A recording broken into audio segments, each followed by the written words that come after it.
اعوذ باللہ من الشیطان الرجیم بسم اللہ الرحمن الرحیم واتل علیہم نبأ الذی آتیناہ آیاتنا فانسلخ منها فأتبعه الشیطان فکان من الغاوین ولو شئنا لرفعناه بها ولكنه أخلد إلى الأرض واتبع هواه فمثله كمثل الكلب إن تحمل عليه يلهث أو تتركه يلهث ذلك مثل القوم الذين كذبوا بآياتنا فاقصص القصص لعلهم يتفكرون صدق اللہ العظیم۔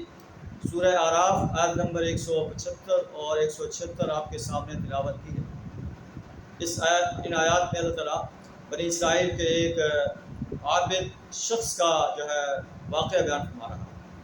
اللہ فرماتا ہے کہ اے نبی صلی اللہ علیہ وسلم ان پر واتل علیہم نبأ الذی آتیناہ آیاتنا، آپ ان پر جو ہے ایک شخص کا واقعہ تلاوت کریں جس کو ہم نے اپنی نشانیاں آیات عطا کی۔ فانسلخ منها، پھر وہ ان نشانیوں سے نکل بھاگا۔ فاتبعه الشیطان، شیطان جو ہے وہ اس کے پیچھے لگ گیا۔ فکان من الغاوین، اور وہ گمراہ لوگوں میں سے ہو گیا۔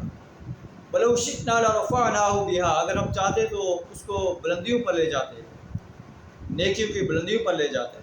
ولكنه أخلد إلى الأرض، لیکن وہ تو زمین کی طرف دھستا ہی چلا گیا۔ واتبع هواه، اور اپنی خواہشات کا پیرو بن گیا۔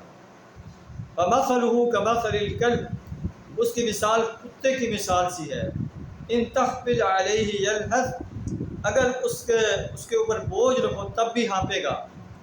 او تترکه يلهث، یا اسے چھوڑ دو تب بھی وہ ہانپتا رہے گا۔ ذلك مثل القوم الذين كذبوا بآياتنا، یہ مثال ہے اس قوم کی جنہوں نے ہماری آیات کو جھٹلایا۔ فقصص القصص، اے نبی صلی اللہ علیہ وسلم آپ ان کے سامنے یہ واقعات بیان کیجیے۔ لعلهم يتفکرون، تاکہ یہ غور و فکر کریں اور اللہ کی طرف لوٹیں۔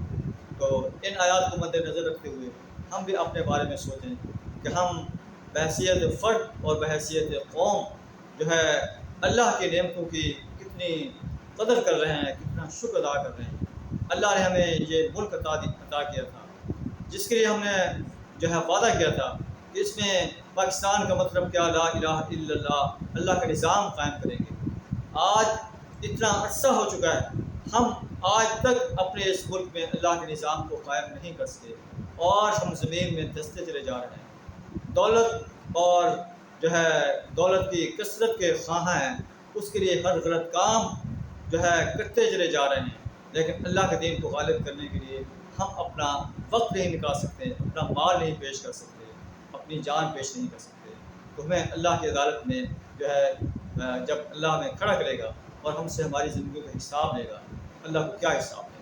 اللہ سے زیادہ ہمیں اپنے دین کو غالب کرنے کے لیے اپنا مال، جان، وقت اور صلاحیت پیش کرنے کی توفیق عطا فرمائے۔ آخر دعوانا